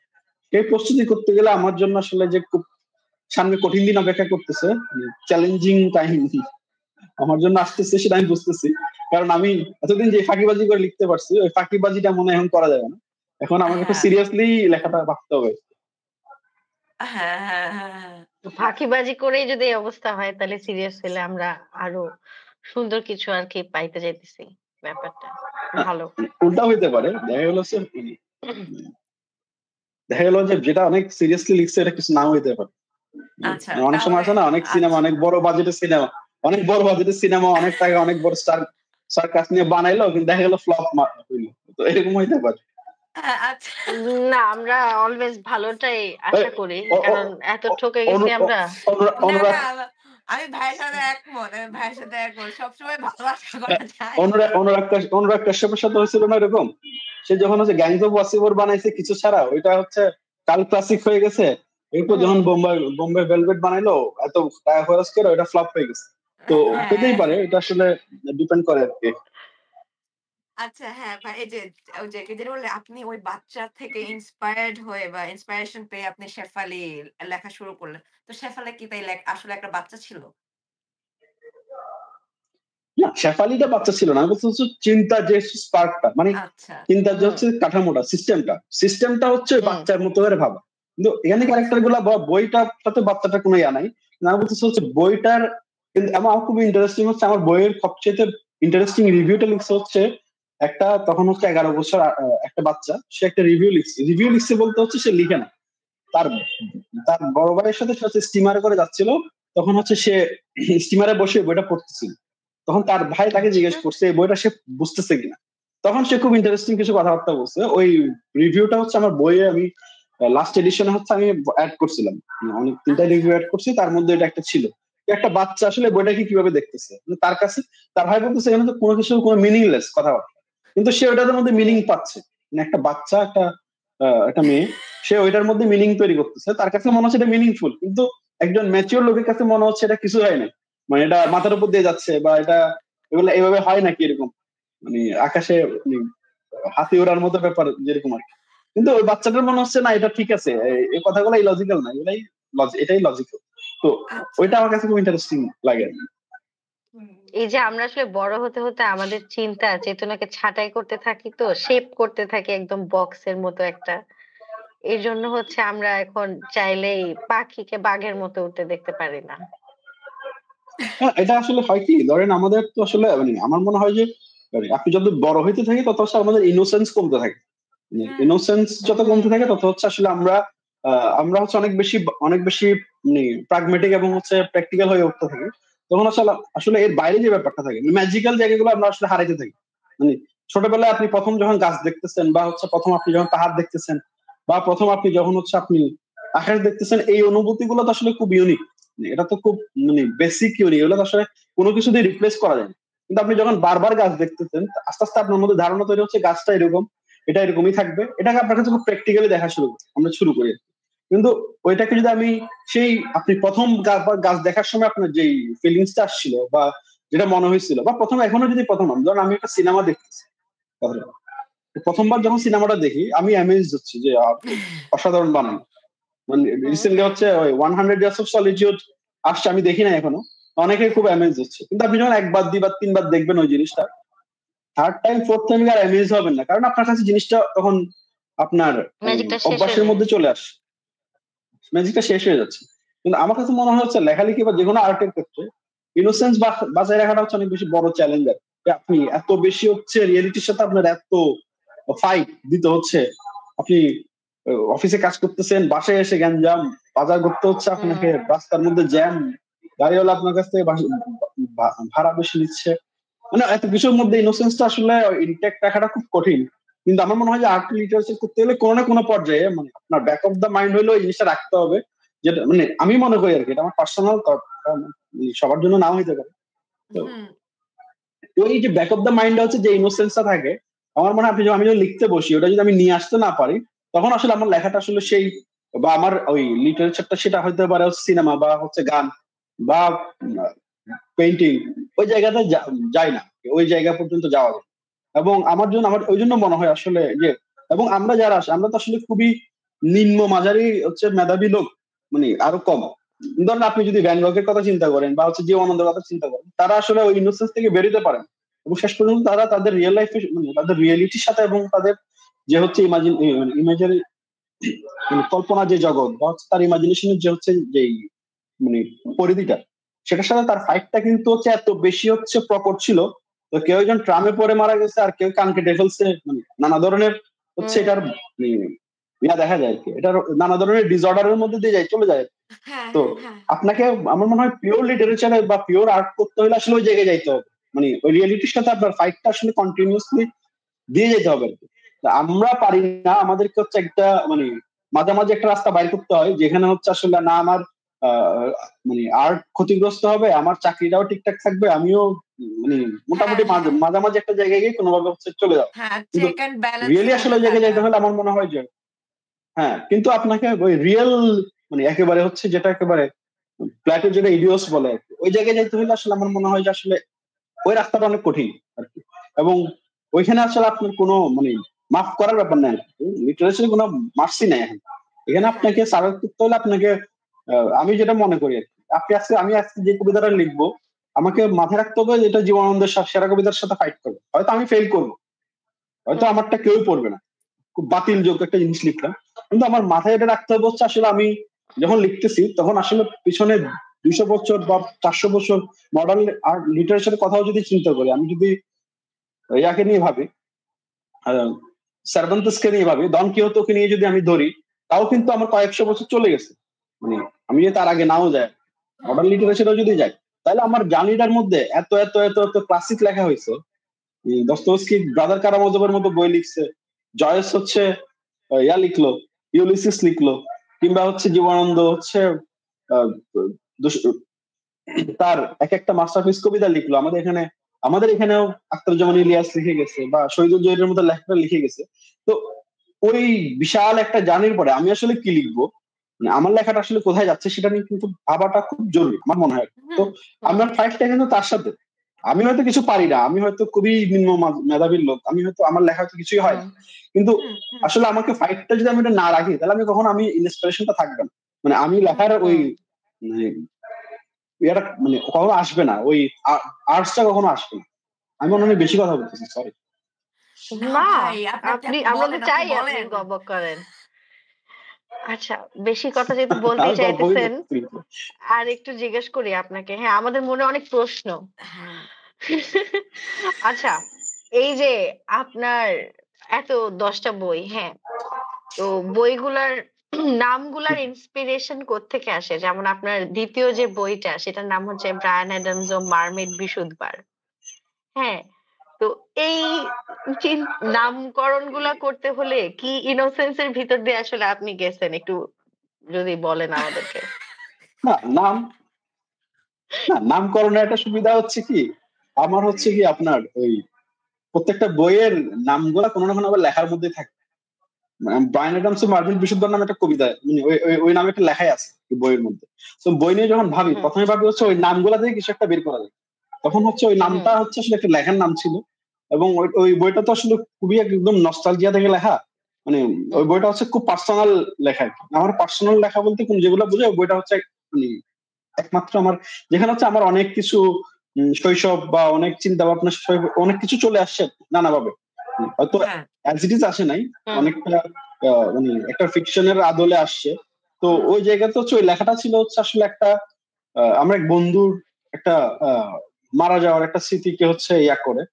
তো ওই ব্রায়ান অ্যাডামস মারফত বিশুদ্ধ হচ্ছে ওই লেখাটাই ছিল, মানে ওই ব্রায়ান অ্যাডামস হচ্ছে আমার প্রথম কেউ আমাকে গিফট করছে একটা ক্যাসেট ছিল আর কি ওই সময়, তো ওইখান হুম। থেকে হচ্ছে নামটা আসছিল। তো ওই নামটা আমি বইয়ের নাম হিসেবে রেখে দেই। বইয়ের নাম খুঁজি মানে ভাবতে থাকি বই লেখার চেয়ে বইয়ের নাম লেখাটা খুব কঠিন আরকি। ওইজন্যই আরকি আরো তো বেশি তখন আগ্রহ আসলে হইছে ওই এই প্রশ্নটা করতে। এবং আমার মানে অনেক বইয়ের নাম হচ্ছে অন্যদের দিয়ে দেওয়া। মানে আমি বলি আরকি যে যেমন শেফালিকে জানি নামটা দেওয়া হচ্ছে রাজীব দত্তের। মানে আচ্ছা। প্রচ্ছদশিল্পী আর্টিস্ট রাজীব দা জি। হচ্ছে ওনাকে উনি হচ্ছে উনি ওনাকে দিছিলাম বইটা পড়ার জন্য, পাণ্ডুলিপিটা পড়ার জন্য। পড়ার পরে তখন আ জিজ্ঞেস করি যে কোন নাম দেয়া যায় কিনা? তখন ১ম দিকে এটা সেটা বলেই পছন্দ হয় না। তখন উনি বলল হচ্ছে শেফালি কি জানেন হইতে পারে। ওই নামে লেখা ছিল ভিতরে, ওই শিরোনামে। তখন হচ্ছে উনি আমাকে যখন বললাম হচ্ছে হ্যাঁ, এই নামটাই রাখবো। তখন আমি ফার্স্ট ইয়াতে ওই নামটাই হচ্ছে ফাইনাল করি আরকি। তো আচ্ছা। এইভাবেই নামগুলো আসলে রাখা হয়। বেশিরভাগ ক্ষেত্রে হচ্ছে বইয়ের নাম ভেতর থেকে লেখা থেকে নিয়ে না রাখা নাম। একটা নাম হচ্ছে ডিফারেন্ট আ যেটা হচ্ছে আমার আমি গত বইয়ের আগের বইটা ছিল হচ্ছে আ 'সন্ধ্যায় ভুল পথে আহির ভৈরব'। এই নামটা অবশ্য বইয়ের কোথাও ছিল না। ওইটা আমার আ আলাদাভাবেই রাখা। আর লাস্ট বইটা ছিল হচ্ছে বইয়ের নামটা ছিল হচ্ছে ভ্যান গগের হচ্ছে একটা কথা দিয়ে 'sadness will last forever'. হুম। এটা হচ্ছে ওই ভ্যান গগ তার মারা যাওয়ার শেষ সময়ে এই কথাটা বলে। যদিও সে বলছে হুম। ফ্রেঞ্চে ওটাকে আমি ইংরেজি এটাই হচ্ছে নিয়ে আচ্ছা, ট্রান্সলেশন আচ্ছা, করি। আচ্ছা। এখন আপনার হচ্ছে যে আপনার ব্রায়ান অ্যাডামস এর কোন গান পছন্দ? আ ওই তখন তো আসলে নস্টালজিয়া বলতে 'সামার অফ 69' তারপরে আচ্ছা। হচ্ছে এইটাই হচ্ছে তখন গায়ে হলুদের আমাদের হচ্ছে তখন হচ্ছে মানে সব প্রোগ্রামে এই গানটা চলত। তো ওই গানটা আসলে হুম। মাঝখানে মানে এত বিরক্ত হইছি যে শোনা বন্ধ করে দিছিলাম। কিন্তু এখন মনে হয় যে আবার একবার যদি শুনি যে আসলে এত শুনতাম এই গানটা মানে ওইজন্য কেন শুনতাম ওইটা ভাবার মানে বের করার জন্য আবার শোনার চেষ্টা করি। তো ওই গানটা আসলে আমার একটা নস্টালজিয়ার কারণে অনেক পছন্দের গান। মানে আচ্ছা, তখন হচ্ছে কি আচ্ছা। আমাদের চিটাগাং তো হচ্ছে প্রচুর গায়ে হলুদের প্রোগ্রাম হতো। মানে হ্যাঁ। গায়ে হলুদ মানে হচ্ছে ব্যান্ড প্রোগ্রাম। ব্যান্ড দল আসতো গান গাওয়ার জন্য। হুম। তো ওদের একটা ইংরেজি গান জানতো ওইটা হচ্ছে সামার অফ 69। তো ওইটা হচ্ছে হয়তো লিরিক্সটা নিজেরাই বানাইতো গাওয়ার সময়। ওইটাই গাইতো। তো শুধু এটাই বুঝতাম সামার অফ 69 শব্দটাই শুধু বুঝতাম। বাকিটা কিছুই বুঝতাম না। তো ওটা খুব ইন্টারেস্টিং একটা ইয়ে ছিল আরকি। মানে ব্যান্ড মানেই হচ্ছে এই গান। চলবে। হ্যাঁ, হ্যাঁ, 'সামার অফ 69'। ভালো। হ্যাঁ, এটা আসলে রিলেটেবল বিষয়টা। হ্যাঁ, হ্যাঁ। আমরা আমরা আমরা হিন্দি গানই বুঝি না ভাই ছোটবেলায়। হ্যাঁ, ওই যে ছোট হ্যাঁ, মানে বাচ্চার হিন্দি যে গান ইনোসেন্স টা লি যে শুধু হচ্ছে ওই মেইন লাইনটাই বুঝতে পারা, বাকি পুরো লিরিক না বুঝতে পারা। হ্যাঁ, হ্যাঁ, নিজের এটা মতো আসলে করে গেয়ে একটা খুব দেওয়া। হ্যাঁ, হ্যাঁ। আর ভাই আপনার তো হচ্ছে যে এই যে আ একটু আগে না আপনার পরিচয়ের সময় আরকি পরিচয় পর্ব। আপনার তো সিনেমা নিয়েও হচ্ছে যে মানে দেখা হয় সিনেমা। চেষ্টা করি। আচ্ছা, রেগুলার আচ্ছা, কিছু না কিছু দেখার। আচ্ছা আপনার হচ্ছে যে পছন্দের কিছু সিনেমা থাকলে আমরা একটু নাম শুনতে চাই। আপনার কোন, কোন সিনেমা পছন্দের? আমার সবচেয়ে পছন্দের মানে ডিরেক্টর হচ্ছে আব্বাস কিয়ারোস্তামি। আচ্ছা, কিয়ারোস্তামির হচ্ছে 'টেস্ট অফ চেরি' এবং হচ্ছে 'ক্লোজ আপ' আমার খুব পছন্দের সিনেমা। আচ্ছা। তারপর হচ্ছে আলেসান্দ্রো জোদরস্কির সিনেমা আমার খুব পছন্দ। তার হচ্ছে 'হলি মাউন্টেন' নামে সিনেমাটা আমার খুবই পছন্দের সিনেমা। তারপর হচ্ছে 'নুরে বেলগে সেলানের' ছবি আমার খুব পছন্দ। সেলানের হচ্ছে এই 'ওয়াইল্ড পোয়েট্রি' এবং হচ্ছে আপনার আ 'once upon a time in Anatolia', 'Uzak' এই সিনেমাগুলো আমার পছন্দের। তারপরে আরেকজন আছে হচ্ছে এমিল কুস্তারিকার সিনেমা আমার খুব পছন্দ। আচ্ছা। হুম, এরপরে তার আন্ডারগ্রাউন্ড খুবই পছন্দের সিনেমা। এরপরে হচ্ছে লি চাংনাং খুব পছন্দের পরিচালক আমার। আ হুম, বিশেষ করে তার হচ্ছে 'গ্রিন ফিশ' সিনেমাটা আমার খুবই পছন্দের। পেপারমিন্ট ক্যান্ডি ওই সিনেমাটা আমার খুব পছন্দের। আচ্ছা, এরপরে হচ্ছে আর এরকম অনেক আছে আসলে নাম বললে মানে তারকোস্কি আমার খুব পছন্দের পরিচালক। আচ্ছা। এরপরে হচ্ছে আপনার এই কি? একটা সিনেমার নাম বলতে চাচ্ছিলাম ভুলে গেছি। ও ক্লকওয়াইজ অরেঞ্জ উম ডিরেক্টরের নাম তো ভুলে গেলাম। এরকম আর এদিকে হচ্ছে সিনেমা অনুরাগ কাশ্যপ আমার খুব পছন্দের পরিচালক। বিশেষ ও করে হচ্ছে 'গ্যাংস অফ আচ্ছা, ওয়াসেপুর' এর জন্য খুব আচ্ছা। ওকে, পছন্দের। ওকে, ওকে। আচ্ছা। হ্যাঁ। হুম, আর হচ্ছে আমাদের এখানে হচ্ছে আমি আহ, এই নোরাল মাতিকের কাজ আমার খুব পছন্দের। বিশেষ করে তার সিনেমা চেয়ে ওনার টেলিফিল্ম গুলো আমার খুব ভালো লাগতো, বিশেষ করে হচ্ছে ওই সাইকেলের ডানা, তারপরে হুম হচ্ছে এগুলো আমি সিনেমা হিসেবেই দেখি আর কি। চতুর্থ মাত্রা, বিকল পাখির গান, এই সিনেমা এগুলো কাজগুলো খুব পছন্দের। আলমগীর কবিরের কাজ খুব পছন্দের। হুম। এখানকার কাজ বলতে ইভেন আমার কাজী হায়াতের সিনেমা খুব পছন্দের। আমি হচ্ছে কাজী হায়াতের একটা মুভি নিয়ে রিভিউ করছিলাম, ধর নামে একটা সিনেমা আছে। তো কোন নাম? নামটা ওই বুঝি সিনেমার নাই। ধর ধর ধর, ধর ধর, ধর ধর। হ্যাঁ, আচ্ছা ধর ওকে ধর সরি হ্যাঁ ওইটাতে হচ্ছে এত বেশি হচ্ছে স্ল্যাং ইউজ করছে ওই মানে ইয়াতে। আমার লেখাটাই ছিল হচ্ছে অশ্লীল যুগের স্ল্যাং ডিসকোর্স, মানে গালিকে যে এভাবে এত ক্রিয়েটিভলি ইউজ করতে পারে কোন সিনেমার মধ্যে। এই সিনেমাটা আমার মনে হয় মানে আমাদের এখানে টেক্সট বুক দেওয়া হওয়া দরকার এই সিনেমাটা নিয়ে। মানে ওটা আমি তো মান্না অভিনয় করছে, দেখা হয় নাই। ডিপজল ছিল, এবং হচ্ছে ববিতা ছিল সিনেমাতে। এবং আমার কাছে হচ্ছে মানে আমি গালিগুলো এখানে বলতে পারছি না, মানে এটা আমার কাছে খুব ইউনিক মুভি যে ওই সময়ে মানে না যদিও আপনি এটাকে আপনাকে অশ্লীল বলা যুগের হয়নি সিনেমা এটা বলে। এটা এটা 18 প্লাস ফিল্টার করা। আপনি বললেও আমাদের সমস্যা নাই। আচ্ছা, হ্যাঁ না প্রচুর গালি গালাজ ইউজ করে আর কি এখানের মধ্যে, যে খুব ইন্টারেস্টিং আমার কাছে খুব মানে ওই সিনেমাটা আমার খুব পছন্দের সিনেমা। ইভেন আচ্ছা। তারেক মাসুদেরও কিছু কাজ ভালো লাগে, ভালো লাগছে। তো সিনেমা বলতে আসলে আমি প্রচুর নানা ধরনের সিনেমা দেখার চেষ্টা করি। আহ, তো ওইখানে পরিচালকও মানে পছন্দের সিনেমা অনেক অনেক, না হ্যাঁ। এইটা না হাফ আমার খুব পছন্দের মুভি। ওইটার যে মানে ফার্স্ট যে হচ্ছে সিনটা, মানে এইটা না হাফের ফার্স্ট আমার মনে হয় ওইটা আনবিলিভেবল। মানে যে একটা লোক যে দৃশ্য যখন শুরু হচ্ছে, সিনেমাটা যে শুরু হওয়ার যে দৃশ্যটা, এটা নেওয়া যায় না। এবং এই জিনিসের সাথে হচ্ছে হলিও কোর্তাসারের একটা গল্প আছে। একটা লোক হচ্ছে সে সোয়েটার পরার চেষ্টা করতেছে কিন্তু পড়তে পারতেছে না। হুম। ছোট গল্প, মানে একটা মানুষ সে সে কখন মাথা দিয়ে ঢুকাচ্ছে, মানে কোনো সোয়েটার সে পড়তে পারতেছে না, তার মুখে আটকে যাচ্ছে, নাকে আটকে যাচ্ছে। এটা যে আসলে একটা দম বন্ধ অবস্থা তৈরি করে, মানে একটা সাফোকেশন ক্রিয়েট করে। এটা পড়তে গেলে আমার মনে হয় যে আমি খুব মানে ফিল করি আর কি ব্যাপারটা, যে আমার মনে হচ্ছে আমি ওই এক্সপিরিয়েন্সের ভিতর দিয়ে যাচ্ছি। তো ওই এইটা না হাফের ফার্স্ট সিনটাও আমার কাছে এরকমই লাগে। আচ্ছা। বাহ!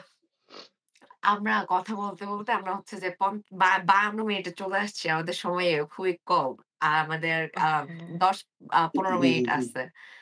হ্যাঁ। হ্যাঁ তো আমি একটা আ সিরিয়াস কোয়েশ্চেন করি। মানে আগেরগুলো তো সিরিয়াস ছিল, তাও আরেকটা সিরিয়াস কোয়েশ্চেন করি। আপনাকে যদি মানে একদিনের ক্ষমতা দেয়া হয়, আপনি বাংলাদেশের ৩ টা পলিসি চেঞ্জ করতে পারবেন। আপনি কি পলিসি চেঞ্জ করবেন? আমি বুঝি নাই, আবার বলেন তো। আপনাকে যদি একদিনের ক্ষমতা দেওয়া হয় যে আপনি বাংলাদেশের ৩ টা পলিসি চেঞ্জ করতে পারবেন বা নতুন কোন পলিসিও বানাইতে পারবেন। হুম তাহলে আপনি কোন পলিসি চেঞ্জ করবেন বা বানাবেন?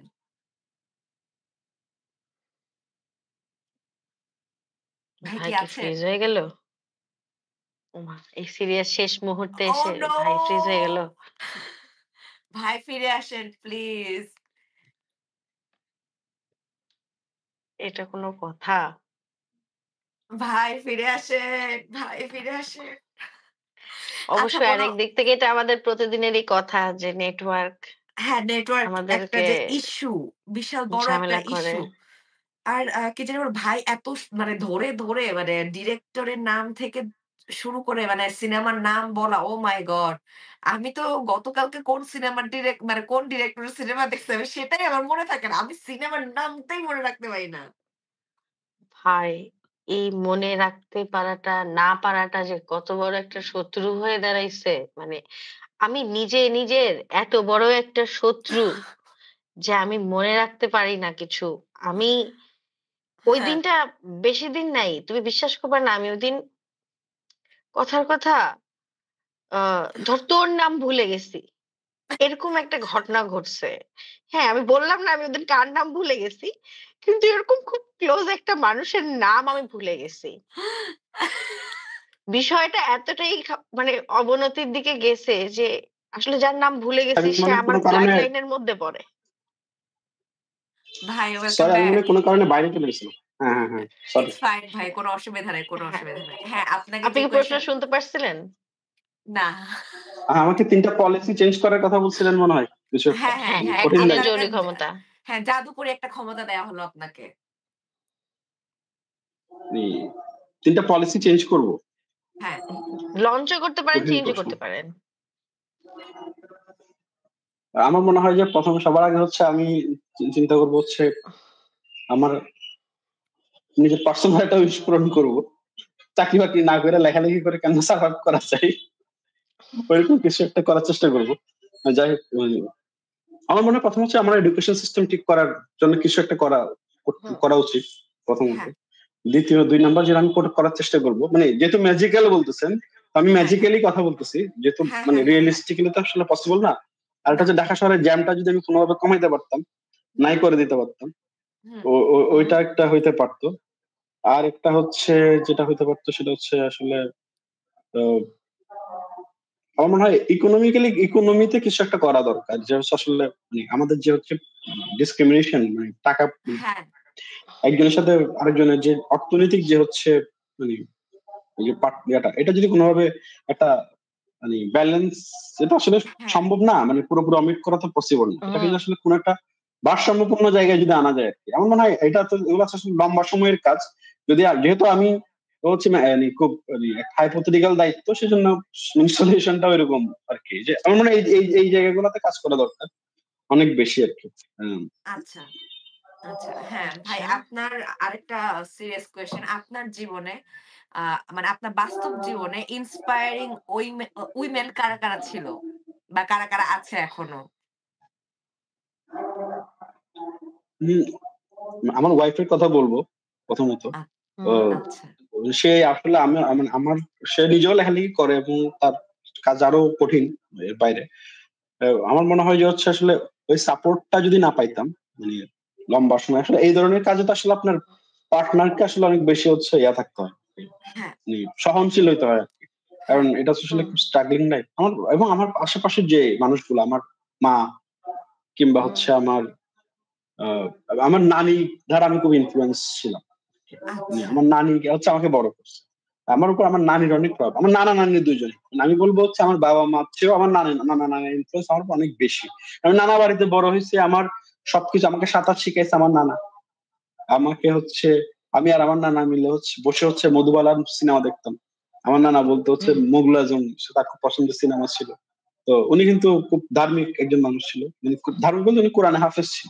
তো কিন্তু আবার উনি আচ্ছা, খুব মানে দিলীপ কুমার আর মধুবালার খুব তার খুব পছন্দের ছিল। তো আমি আচ্ছা, অনেক উনার সাথে বসে দেখতাম। মানে আমি যখন ১ম কম্পিউটার কিনি তখন আমি আনতাম সিডি নিয়ে আসতাম। তো একসাথে দেখতাম। তো আমার নানা-নানির প্রভাবটা আমার উপর খুব প্রকট আরকি। আমার দাদাকে আমি পাই নাই। কিন্তু অনেকে বলে হচ্ছে আমার উপর আমার দাদার প্রভাব। আমার দাদা নাকি পড়তো আরকি। পড়তে পছন্দ করতো। বইপত্র পড়তো। আচ্ছা, তো পড়ার আচ্ছা। অভ্যাসটা হয়তো আমি আমার দাদার কাছ থেকে পাইছি। জেনেটিক্যালি হইতে পারে কিছুটা। আর হুম, হুম, হুম। বাকিটা হচ্ছে আমি মনে হয় আমার নানা-নানি মানে একটা হচ্ছে আমি। মানে তাদের একটা শ্যাডো হচ্ছে আমি। এরকম আমার মনে হয়। আচ্ছা, তো এই মানুষগুলো আমাকে খুব ইনফ্লুয়েন্স করছে আরকি। আচ্ছা। তো এই যে সুইট। ওমেন বলছেন আমি আমার নানার কথা বলি।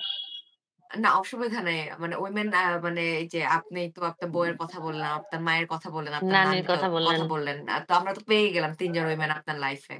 আর আপনি হচ্ছে যে যেহেতু বিবাহিত আপনি আ এই এজ এ পার্টনার আপনি হচ্ছে যে যদি নিজের সাথে যদি নিজে সংসার করতেন, আপনি এজ এ পার্টনার আপনাকে ১০ এর মধ্যে কত রেট করতেন?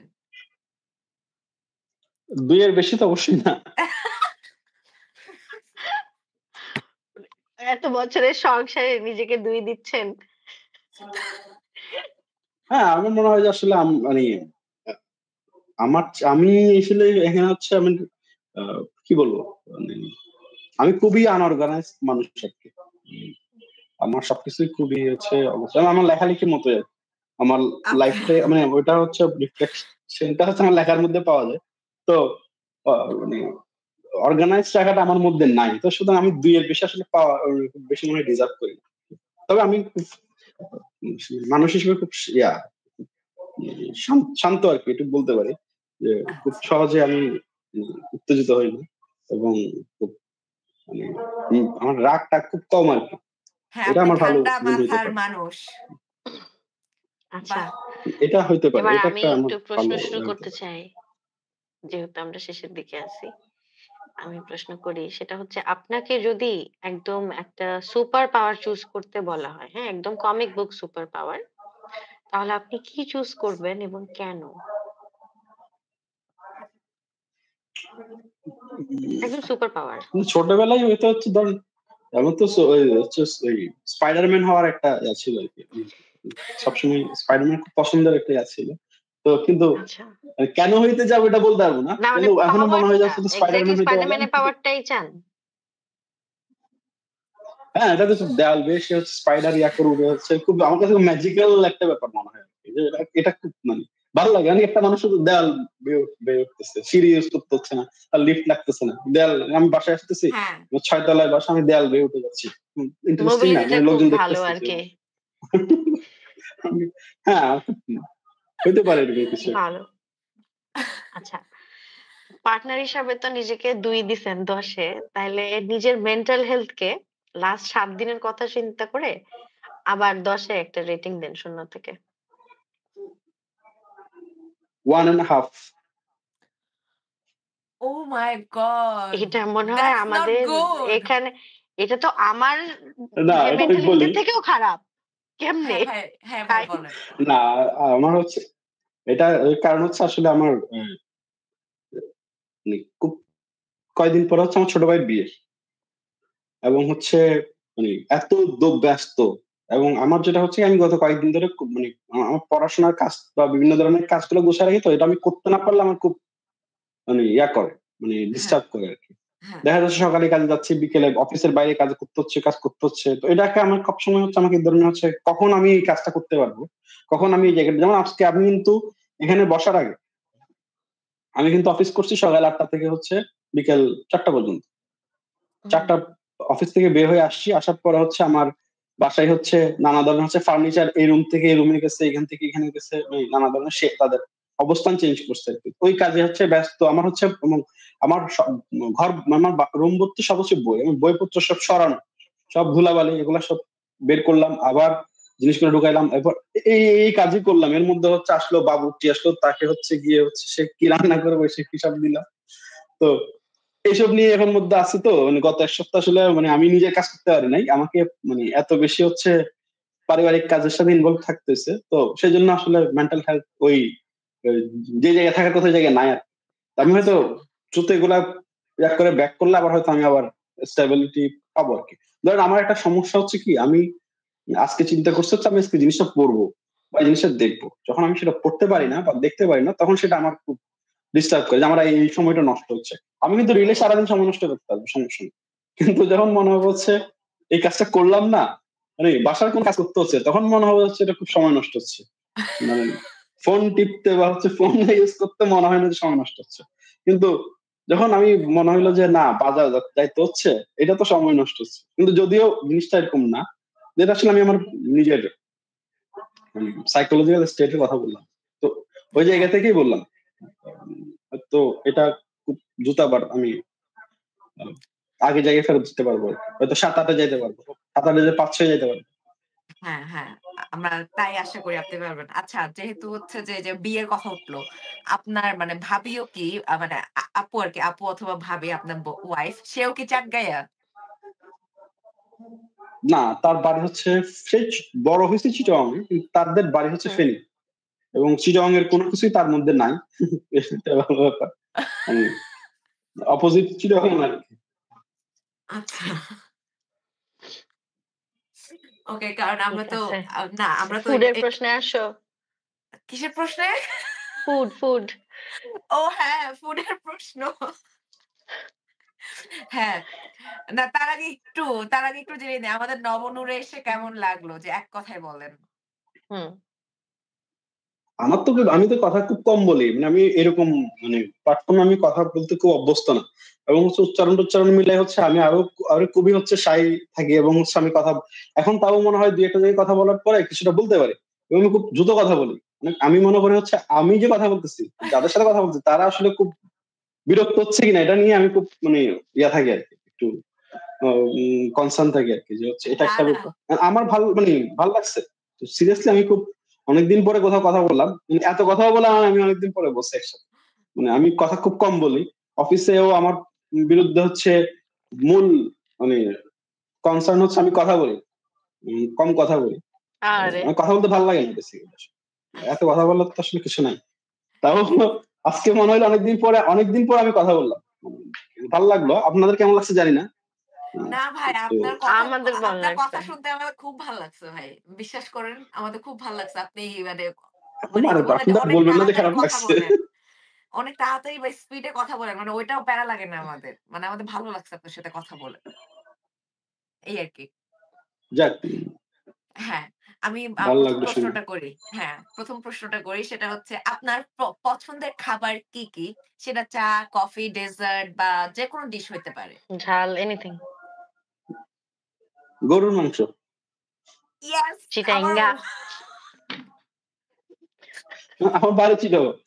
এটা আমার ঠিক আছে অবভিয়াস তো। পছন্দের খাবার হচ্ছে ঠিক আছে। ভাত আর গরুর মাংস। আচ্ছা, বিরিয়ানি, আচ্ছা। Any kind of biryani. আমি সারা জীবন খাইতে পারবো। হুম, যখন দিবি তখনই। আমার যদি মনে হল এটা যদি ফিজিক্যালি যদি এটা কোন ধরনের প্রবলেম ক্রিয়েট না করতো, হুম। ফিজিক্যালি যদি এটা হেলদি হইতো, হ্যাঁ, গরুর মাংস হ্যাঁ। যদি হচ্ছে সবজির মতো কোন একটা ইয়া হইতো, তাহলে মনে হয় আমি আর গরুর মাংস খাইতাম। আর অন্য আরে। কিছু খাইতাম না।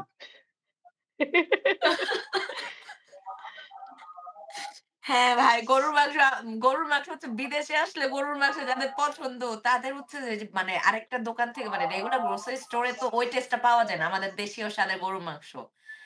হ্যাঁ। হ্যাঁ, তো হচ্ছে যে মানে বাংলাদেশি এটা আমি গ্রোসারি স্টোর শুনছি। হ্যাঁ, স্টোর থেকে গিয়ে কিনে নিয়ে আসা, এনে হচ্ছে রান্না করা। তো ওইটা একটা আলাদা হ্যাসেল আরকি। মানে ঢাকায় যেরকম যে বাসার নিচে গেলেই গরুর মাংস পাচ্ছি। মোড়েই গরুর মাংসের দোকান। হ্যাঁ। হ্যাঁ, ওখানে তো বাইরে তো অনেক জায়গায় তো গরু কাটতেও দেয় না। না। কাটার কোনো ইয়া নেই। না, না, না। হুম, হুম। না, আমার যেহেতু ছোট ভাই মেশিনের। আমার ছোট ভাই ফিনল্যান্ডে থাকে। ওরা আচ্ছা। নাকি হুম। হচ্ছে নিয়ে আসে। ওদের ওখানে নাকি কাটার কোনো ইয়াই নেই। রিচুয়ালই নেই। কাটা যায় হুম, না। হুম, না, হুম, না, হুম। না। ওরা হচ্ছে ওদের ফার্মেই ওদের ফ্যাক্টরিতেই প্রসেস থাকে ওখানে হ্যাঁ, কাটতে। হ্যাঁ। হুম। আচ্ছা, এরপর হচ্ছে আপনার পছন্দের কুক কে? যার যার হাতের রান্না রান্না আপনার আপনি খেতে খান। ভাল লাগে? হ্যাঁ। আমার তো হচ্ছে আমার আসলে রান্নার ব্যাপারে হচ্ছে কি আমার কোনো ইয়া নাই। অত মানে বাছ-বিচার নাই আরকি। কে রান্না করতেছে মানে খাইতে পারলেই হইলো কিছু একটা। গরুর মাংসের কথা আলাদাভাবে বললাম যে এটা ভাল লাগে। কিন্তু এর বাইরে আমার কাছে কখনোই মনে হয় নাই হচ্ছে এটা কে রান্না। কারণ হচ্ছে আমি যখন ঢাকা শহরে ছিলাম ২০১৫ সাল হুম, থেকে, হ্যাঁ। তখন কিন্তু হচ্ছে আপনার প্রায় ৫-৬ বছর কিন্তু একেবারে হচ্ছে বুয়া রান্না খাইছি। খাওয়ার অভ্যাস ছিল। হুম, আমাদের ১ম যে বুয়াটা ছিল সেটার গল্পটা বলি একটু ছোট। এটা হচ্ছে হ্যাঁ, সে হ্যাঁ। আসতো, সব কাটতো, কেটে হচ্ছে সব চুলার মধ্যে দিত। একই সব সাথে মসলাপাতি সবকিছু দিত। দিয়ে হচ্ছে চুলাটাও জ্বালায় দিত। তারপরে সে হচ্ছে ওয়াশরুমে গিয়ে হচ্ছে কাপড় ধুইতো। ধুয়ে কাপড় শুকায় দিত। তারপর চুলা বন্ধ করে দিয়ে চলে যেত। ওইখানের ভিতরে যে কিছু একটা আছে সেটা যে নাড়তে হবে কিনা, ওইটাতে লবণ হয়েছে কিনা, তার ওইসব দেখার কোনো ইয়া ছিল না। সে হচ্ছে চুলাটা জ্বালাইতো এবং চুলা বন্ধ করতো। তার রান্না ছিল এরকম। তো ওই রান্না আমার কাছে খুব ভালো লাগতো। কেউ খাইতে পারতো না তখন আমি খুব তৃপ্তি নিয়ে খাচ্ছি। তো আহ সেই। আমার জন্য হচ্ছে এরকম। আর সেই হিসেবে আমার বাসায় আমার ওয়াইফ রান্না করুক বা আমার মা রান্না করুক সেটা আমার কাছে অমৃতই লাগে আরকি। যে ওই রান্নার তুলনায়। তো আহারে! বুঝতে পারতেছি। আচ্ছা, বেস্ট আচ্ছা। কুকের কথা শুনতে গিয়ে worst কুকের আলাপ শুনে ফেলছি আমরা। আল্লাহ!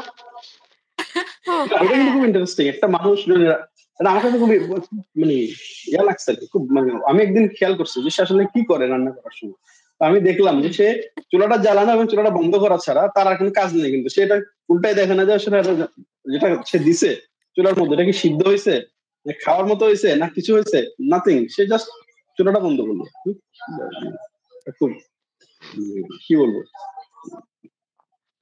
অ্যামেজিং ব্যাপার আরকি।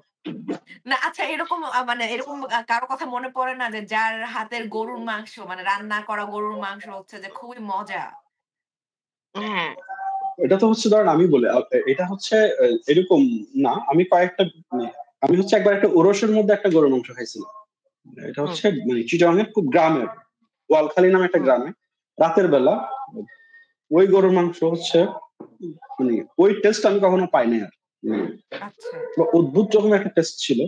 এমন ভাবে রান্না আচ্ছা, করছে আমি জানি না সে কিভাবে রান্না করছে। মানে আমি ওই টেস্ট আমি কখনো পাইনি। এটা হচ্ছে একটা অদ্ভুত ব্যাপার। তারপর আমার হচ্ছে কিছু কি আমি আমার বাসায় বলি যে অমুক সময়ে অমুক রান্নাটা আমার খুব ভালো লাগছে। মানে ধরেন কোন একদিন আমার কাছে মনে আছে হচ্ছে আমার বাবা তখন হচ্ছে বেঁচে ছিল, সে বিদেশে তো দুবাই থাকতো।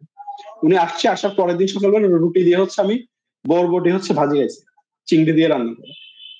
ওই টেস্ট আমার এখনো মনে আছে যে ওইটা আমার খুব ভালো লাগছে। এরকম স্পেসিফিক মনে করতে পারি যে হচ্ছে ওই অমুক সময়ের অমুক খাবারটা খুব পছন্দ হয়েছিল বা অমুক সময়ে অমুক চিংড়িটা খুব ভালো লাগছে, এরকম আর কি। আচ্ছা, আচ্ছা, আচ্ছা, আচ্ছা, আচ্ছা, আচ্ছা। বুঝতে পারছি। হ্যাঁ, পরবর্তী বুঝতে প্রশ্ন। হ্যাঁ, পরবর্তী প্রশ্ন। হ্যাঁ, আমাদের আচ্ছা, সময় একদম কম। পরবর্তী প্রশ্নটা হচ্ছে ভাই আপনার মানে চিটাগং বা ঢাকায় বা আশেপাশে আরকি যে যত জায়গায় খাওয়া-দাওয়া করছেন, হোটেল বলেন, টঙের দোকান বলেন, আপনার পছন্দের কয়েকটা দোকানের নাম বলেন? আমি যখন ঢাকায় প্রথম এসে যেখানে উঠছিলাম মানে হ্যাঁ, হচ্ছে হুম, হাতির পুলে হচ্ছে ফ্রি স্কুল স্ট্রিটে, ফ্রি স্কুল স্ট্রিটের ওখানে একটা লালন বাহাদুর নামে একজন একটা চায়ের দোকান ছিল।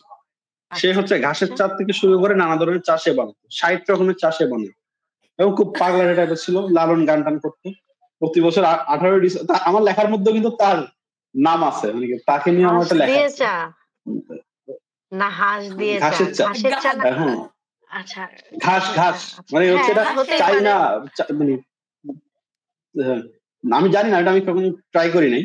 কিন্তু সে খুব ভালো হচ্ছে মানে আদা চাটা বানাইতো খুব ভালো। মানে সে অনেক কিছু করতো, কোনোটাই হইতো না। কিন্তু তার ওই আদা চাটা খুব ভালো ছিল। মানে ওইটা আমি এখন মিস করি আরকি। তো এইরকম।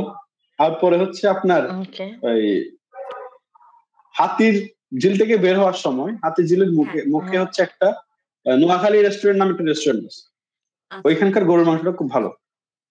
তো ওই রেস্টুরেন্টটা আমি সুযোগ পাইলেই বা বাসায় কেউ না থাকলে বাসায় মানে খাওয়া হচ্ছে না বা সবাই বাইরে গেছে তখন আমি ওই রেস্টুরেন্টে গিয়ে গরুর মাংসটা খাওয়ার ট্রাই করার চেষ্টা করি। মানে আমার খুব পছন্দের মাংস মাংস। আচ্ছা, আর আচ্ছা, বিরিয়ানি টিরিয়ানি সব জায়গায় আমার কাছে একই রকমই লাগে, আলাদা কোনো আচ্ছা, ইয়া নেই। আর এই খাবারগুলো আমি খুব পছন্দ করি। এই চাটা খুব ভালো লাগতো আর এই গরুর মাংসটা খুব পছন্দ ছিল। আচ্ছা। আচ্ছা। এছাড়া আর অন্য কোনো দোকানপাট নাই, চিটাগংয়েও বা নাই? বিরিয়ানির প্রিয় কোনো দোকান নেই যে বিরিয়ানি এত প্রিয়?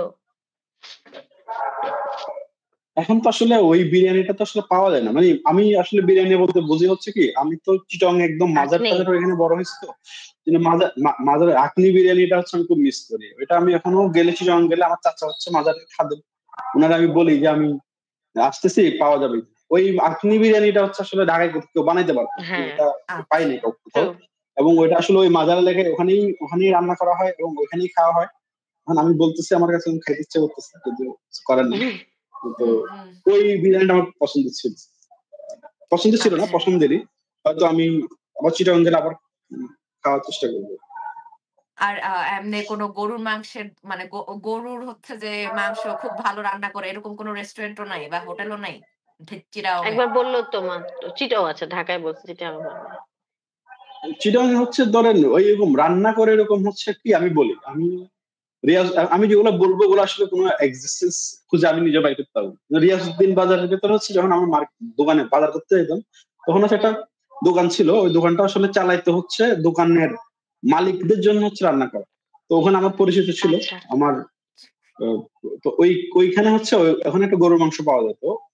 ওই গরুর মাংসটা হচ্ছে আমি মনে পড়ছে এটা আসলে ওয়ান অফ দ্য বেস্ট। আমি যেগুলো খাইছি ওগুলো যেগুলো বললাম আর কি, মানে ওরসের মেজবান গরুর মাংস, নোয়াখালী হোটেলের গরুর মাংস আর হচ্ছে এই চিটাগাং হচ্ছে ওই রিয়াজউদ্দিন বাজারে হচ্ছে দোকান মালিক সমিতিদের জন্য হচ্ছে যে দোকানটা রান্না হ্যাঁ। যে রেস্টুরেন্টটা ওদের যে গরুর মাংস এটা খুব পছন্দ। ওহ মাই গড! বাহ! আচ্ছা। মানে আসলেই অনেক ডিপলি যাওয়া হইছে। হ্যাঁ, হ্যাঁ, বুঝা হ্যাঁ। আমার যাচ্ছে। এখনই গরুর মাংস খাইতে হ্যাঁ ইচ্ছে করতেছে। যেমন হচ্ছে আমার নিরামিষ, আমি হচ্ছে ওই আপনার হাজারিগলিতে হচ্ছে একটা নিরামিষ আমি দোকানটা ভুলে গেলাম। ওইখানে একটু নিরামিষ খাবার বিক্রি করে। আমি ওইখানেও নিরামিষ খাবার আমার খুব পছন্দ ছিল। আমি ওখানে গেলাম আচ্ছা। মানে ওইখানকার হচ্ছে বেগুনি দিয়ে খিচুড়ি এবং হচ্ছে আপনার সয়াবিন দিয়ে হচ্ছে খিচুড়ি। ওইটা খুব ওহ! পছন্দের একটা খাবার। আমি চিটাগাং গেলে খাওয়ার ওয়াও! চেষ্টা করি। ওয়াও! খুবই হচ্ছে কোথায় দারুণ বললেন একটা। জানি এটা? ওটা হচ্ছে হাজারীগলি, মানে চিটাগাং সিপিবি কমিউনিস্ট পার্টির অফিসের গলিটার দিয়ে সামনে আচ্ছা, আচ্ছা, গেলে আচ্ছা। হচ্ছে এই দোকানটা পাওয়া যায়। যাইতে হবে। হ্যাঁ, আমার আমাদের না আজকে এখন এই খুব বিফ ইটিং মানে ক্রেভিংস হওয়া শুরু করছে। হ্যাঁ, আর আমি এতক্ষণ তো ঘুমের মধ্যে আমার পডকাস্ট কেটে গেল। আমার এখানে এখন সকালবেলা আমি ঘুম থেকে উঠে হচ্ছে ফ্রেশ হয়ে পডকাস্টে বসছি। আচ্ছা আর ৩০ সেকেন্ড আছে আমরা আসো হ্যাঁ, বিদায়ের হ্যাঁ, ব্যবস্থা হ্যাঁ, করি। হ্যাঁ। আর আপনাকে অসংখ্য ধন্যবাদ সোহেব ভাই আমাদের সাথে আসার জন্য আজকে। হ্যাঁ, আর এই আরকি যে আপনার সাথে গল্প হ্যাঁ। করে খুবই ভালো লাগলো, খুবই আরাম লাগলো। আপনাদেরকে অনেক ধন্যবাদ। আমারও খুব ভালো লাগছে। আমি অনেকদিন পরে এত কথা বললাম। অনেক থ্যাংক ইউ। ভালো লাগলো। আপনারা সবাই ভালো থাকবেন।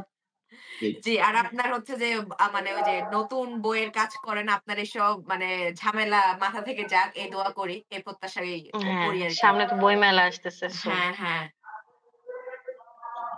Thank you. ভালো থাকবেন সবাই। আচ্ছা, হ্যাঁ, আচ্ছা। ভালো থাকবেন। খুবই ধন্যবাদ।